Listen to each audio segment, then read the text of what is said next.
Hey, so welcome to Creative Conversations Podcast, a partnership between the Brimful Life career wellness company and No Studios, your social club for artists and creatives at heart. So these conversations are all about creativity in art and in business to inspire your own creative thinking. We are live at the Fall X Festival here in the Wisconsin Center. I'm super excited about this conversation because we've got two really inspiring people that I think you're going to learn a lot from. So let me introduce our guests. So first we have John Zeratsky.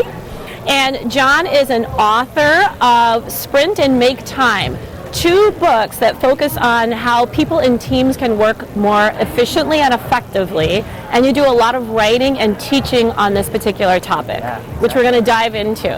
And then we also have No Studios member, producer, musician, DJ, just sort of like music man extraordinaire, Kiran Vedula. You probably also know him as Q the Sun. So thank you both for being here.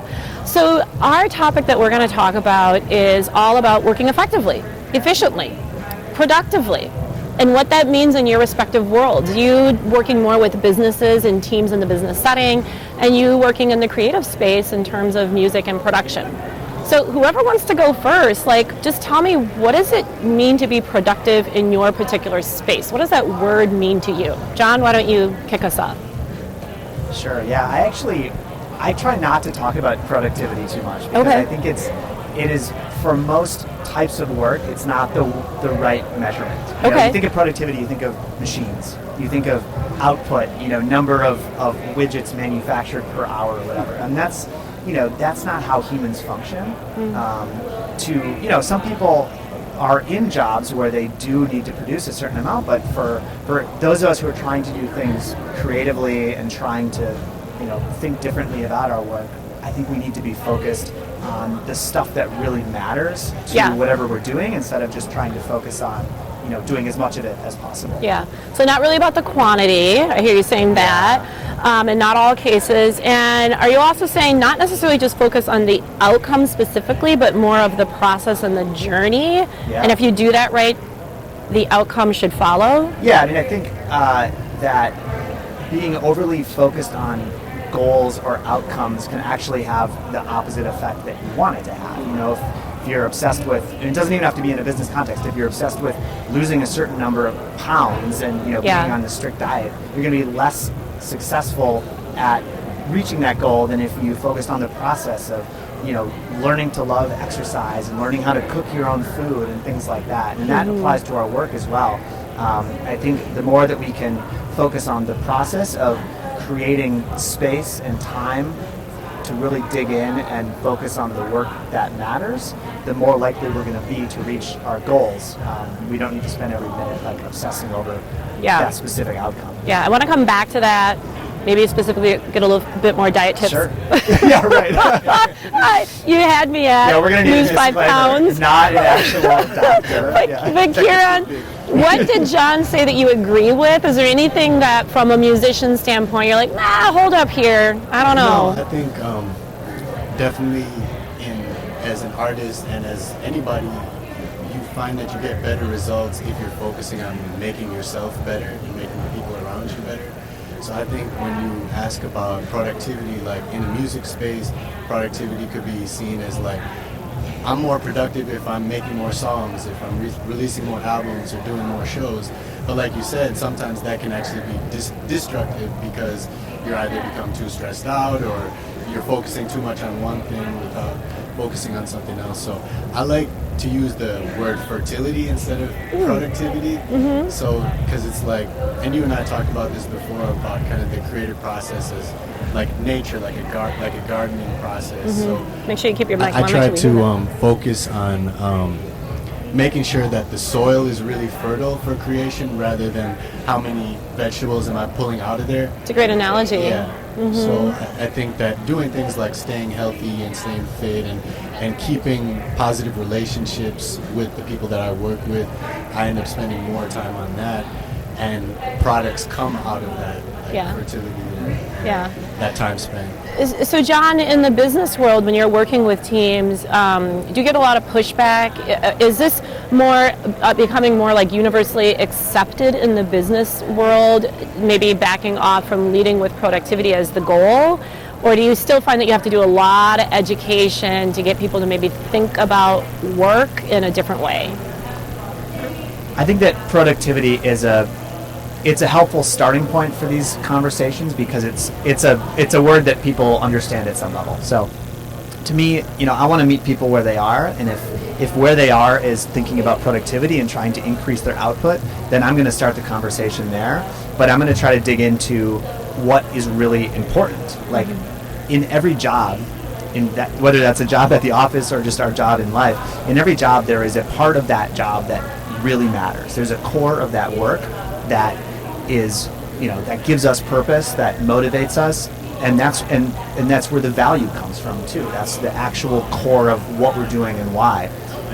And so I try to dig into that, and then I try to help people sort of look at, well, how are you spending your time now? And are you spending most of your time on that work that really matters, or are you spending it on all the other stuff? Are you trying to stay on top of your emails and manage social media and go to all the meetings that you're invited to? Yeah. So it's a bit of a process, but most people that I work with, regardless of what field they're in, they really, they can sort of relate to that idea that there's some part of their work that matters more than all the rest. Yeah, totally. I also feel like there's our culture puts such a priority and a premium on being busy. Yeah. It's almost like a badge of honor that we're getting stuff done. Yep. I'm actually on a personal mission to make being busy the new smoking and make being idle the new kale, because I just don't think that we give enough credit to that opportunity to reflect in that downtime. Totally. But I guess, maybe more of a personal question. Kiran, I'll start with you first. You're both really successful in your respective disciplines. So obviously that takes drive and intention. Is there an inherent tension for you guys in terms of wanting to move fast, wanting to get a lot of stuff done, wanting to be accomplished, and either reflective time or time to focus and pay attention to what matters most? Do you is this an inherent challenge for you that you've had to work on? Yeah, I think the challenge comes down to, with any successful or driven people in any field, we attach so much of what we get accomplished to our own sense of self-worth and place in the world, that when we, for right now, I just accomplished a really, really big show last month, and it was such a great feedback piece, and I felt really accomplished myself. And then it's kind of you reach that high, and then you have to hit that valley afterwards, where it's okay, that's an important time too of reflection and figuring out what my next moves are. But that's also when the insecurity starts to kick in of oh, I'm not doing enough, or I need to be emailing this person, or I need to be thinking about the next step. But if you jump right into that mode, it prevents you from actually allowing the inspiration or the right energy to come to you, because you're filling it with that anxiety of unless I'm working, I'm not a person, or I don't exist unless I'm working. Yeah. So it's fighting that impulse and knowing that the high came from the low chill point. John, do you have any theories on that? Because I almost feel sometimes we hide behind being busy. Yeah. Maybe it's easier to be busy than to be alone with our own thoughts. Yeah, definitely.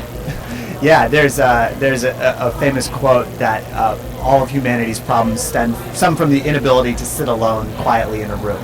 And I think that this sort of obsession with busyness, I actually think that I think that it is a function of maybe a slightly earlier, different era of industrialization.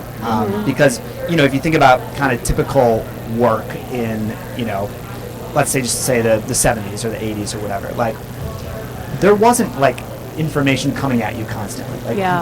We didn't have social media, we didn't have email, we didn't have the ability to be busy without actually doing anything. But now we do. So I think that the conversation might be changing a little bit. I think that maybe people are waking up to the fact that busyness isn't necessarily linked to value, and maybe it used to be, just because the kind of structure of our world was a little bit different.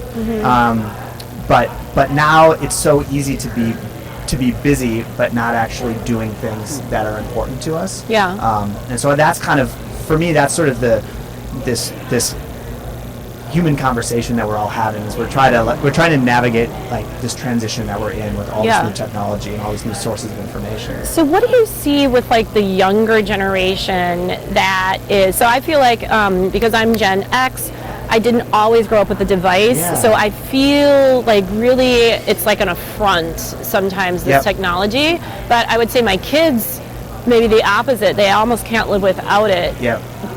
So for both of you, either in the companies that you work with or the audiences that you move, do you see that different generations have a different relationship with technology and how that makes them feel either refreshed or depleted? Yeah. Well, one of the important concepts when we're talking about this stuff is defaults and like what is considered to be normal for you. And so there are cultural defaults and norms that we generally, like being busy is normal, right? Yeah. That's a good thing. But it also happens generationally. And so, like you mentioned, being constantly connected and reachable and online, that's not necessarily your default. That's not necessarily normal for you. And so you can have more of a balanced perspective on that. And you're absolutely right that younger people, having grown up with smartphones and social media, it's just considered normal. It's just a part of the world for them. I think my kids relax with it. Well, yeah, and I mean it's similar to how people relax by having a cigarette. You know, like nicotine is a stimulant, right? And the psychology of pulling to refresh Instagram or email is the same as a slot machine.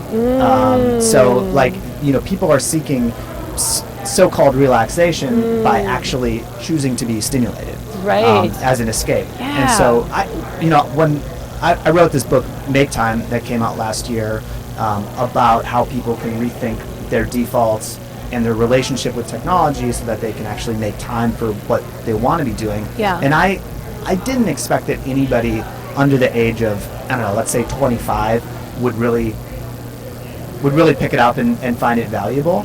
But a lot of people have. Actually, I gave a talk earlier today, and I had a couple of college students come up to me and say, like I read your book and I had no idea how weird this was. This was so normal to me that I never took a step back and questioned whether it was good. And so, I definitely think it's more. Younger people have a different attitude, but I've been really heartened and encouraged to see that there's definitely some awareness of what I'm glad you're introducing that conversation, even so that they can give it some thought. Kiran, here's a question for you. So with your audiences, I would imagine most of your audiences, like the parties that you might DJ and throw, or the consumers of your music, are on the younger end of the spectrum. Do you find that because of what you said, people almost relax by being stimulated? Do you feel like you have to give something more and different to appeal to that audience, because they're always accustomed to wanting to be on and entertained and pumped with something? Yeah, that's an interesting question, because I think, definitely I mean, because I'm kind of in between. At 35, I'm like in between those two generations, I think. So I kind of got into technology when I was like a senior in high school or in college, so it was a little bit later. So it's not as ingrained in me, but I've still gotten into that world a lot, because as an independent artist, you use social media a lot to promote yourself or to network and communicate. So I think in general, there's an ADD-ness to consuming media that I definitely have incorporated into, like the show that I just put together. It went from a rapper to a dancer to a big band and that wasn't intentionally for the audience. That was even to keep myself interested and to keep, my bandmates interested. It's, as opposed to just, one solo singer. Even no matter how beautiful that one singer is singing, I think people get a little bit tuned out for a 45-minute set. But if they just see them for 5 minutes and then it goes to something else and something else, they seem to respond to it a lot better. I wanted to speak to something else that you mentioned too, about like busyness for the sake of busyness. I think that with the younger generation, like people my age and younger, especially artists, because social media is such a big part of promoting yourself and connecting, that there's become this trend of people showing that they're busy. Yeah, totally. Yeah. Like, right. you know, whether it's a producer like me showing a picture of, this is my studio setup. Okay, I'm about to get to work.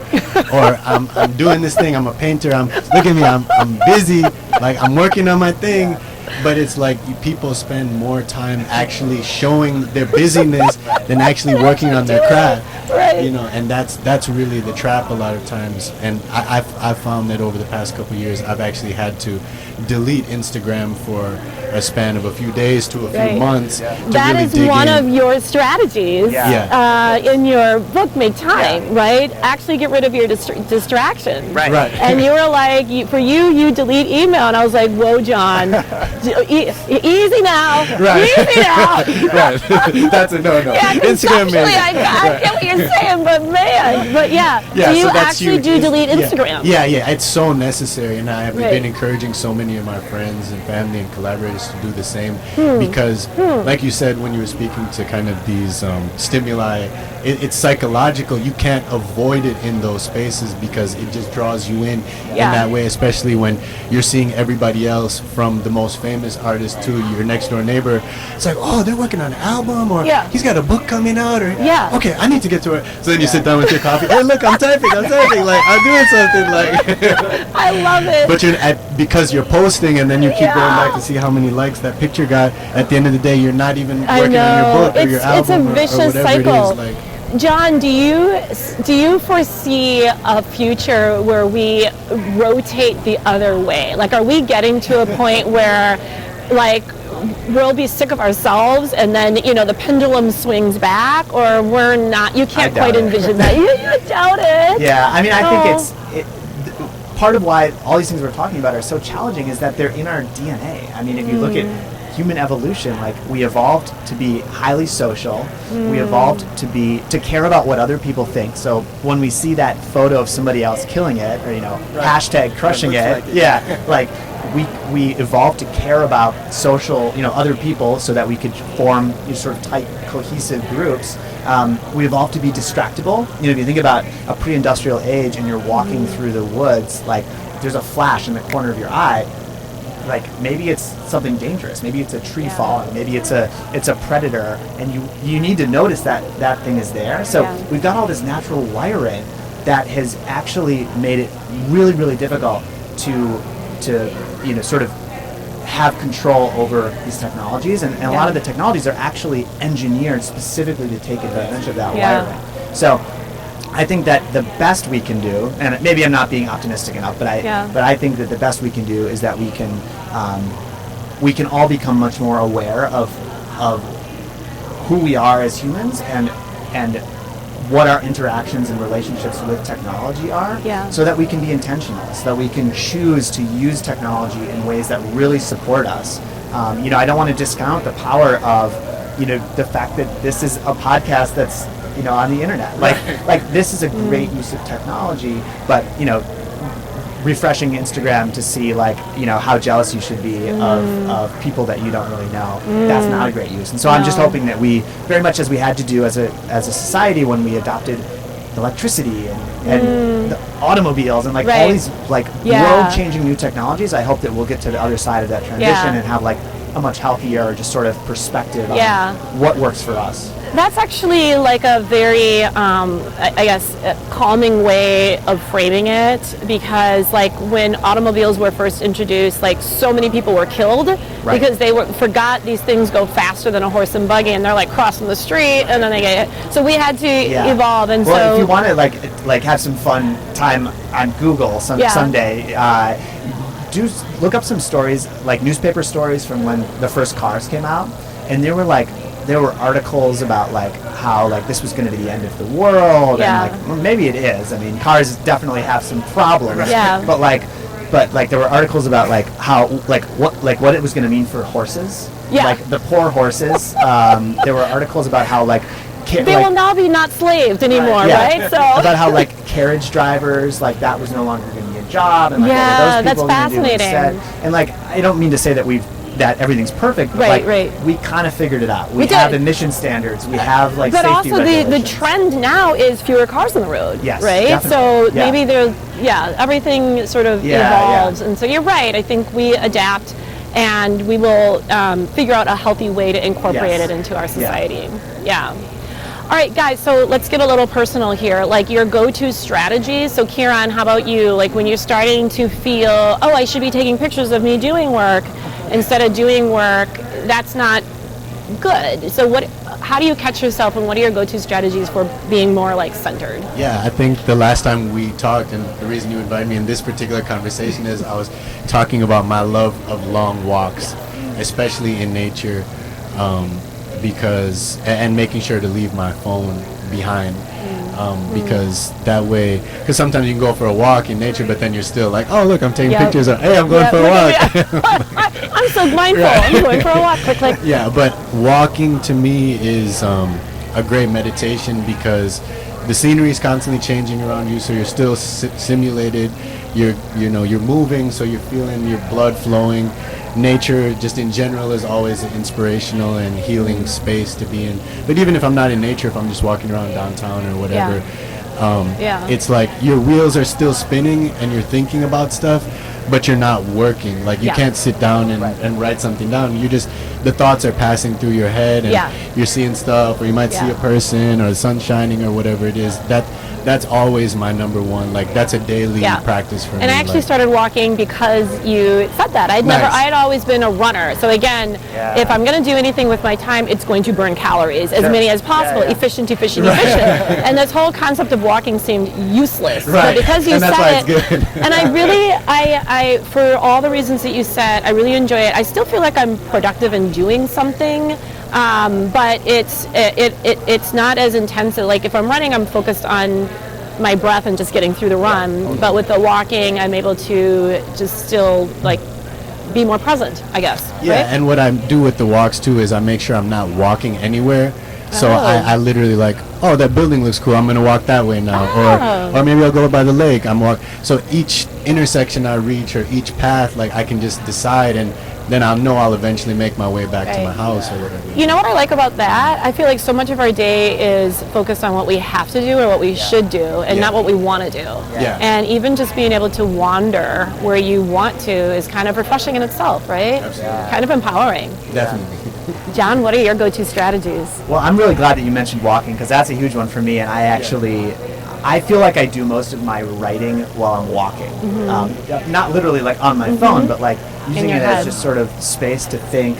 I call it like little m meditation. So it's not like proper like capital M meditation following some structure, but it's basically what happens when you remove all the external stimuli and you have time to just sort of let your mind do its thing. And I find that whether it's small scale, like taking a walk, or whether it's big scale, like traveling someplace and really being unplugged for weeks or months at a time, that's when the ideas really start to flow for me. It's almost like I've got like a 2-lane road in and out of my brain, and if there's like too much traffic coming in, like nothing can get out, or the other way around. If there's too much like coming out, nothing can get in. So I have to like keep those things in balance. Another strategy that I use, which is not going to sound like it's in keeping with anything that we're talking about, but I swear it is to like really, really aggressively schedule myself. And I don't mean like with meetings with other people and stuff like that, but actually scheduling my time for the work that I need to do and the stuff that I care about. And I'm in this period right now where over the next few months I'm going to be doing pretty much every week, I'm either going to be doing a talk or teaching a workshop in a different city.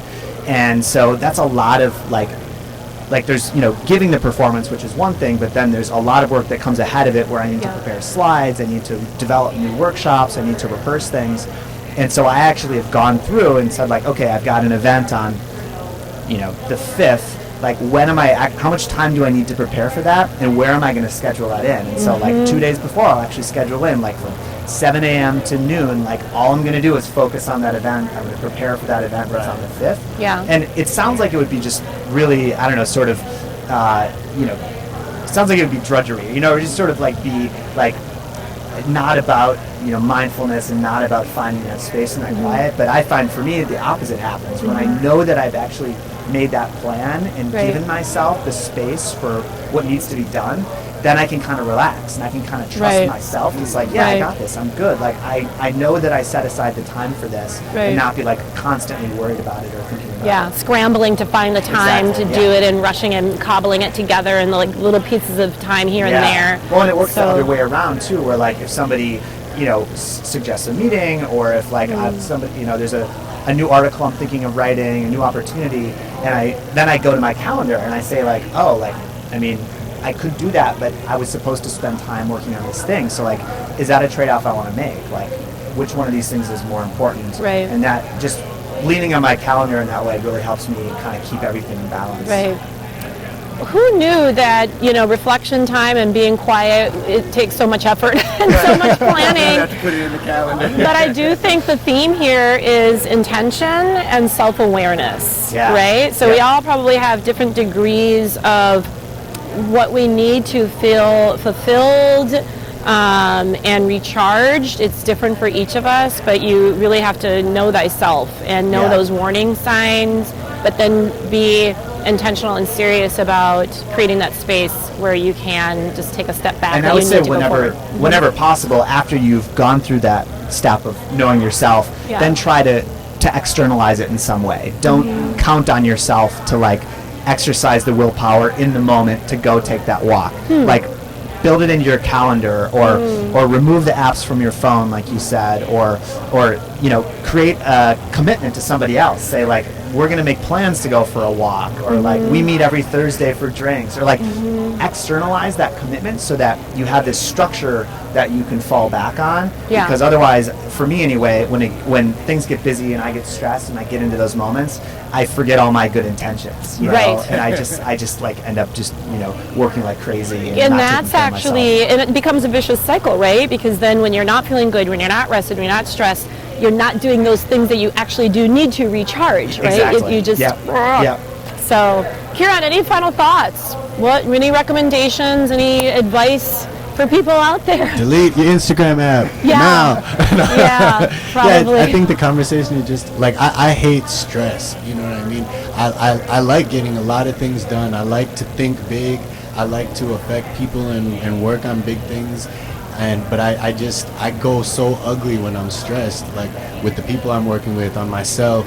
So all of the stuff that we're talking about is ultimately about reducing stress and anxiety more than anything. So really whatever you can find, it's a combination of exercise, eating right, walking, meditating, whatever it is. But I really like what you said about actually scheduling that time into, because those are the things that always go to the bottom of the priorities list when we feel like this is more important. But we just have to realize that both are as important, or even these might be more important. But it just feels like because this is our money and this is our livelihood, it becomes a lot more desperate. But this is also our livelihood too. Right. I like it. John, Kiran, great conversation. Thank you. I learned a lot and really inspired. So thank you so much. Thank you. Appreciate it.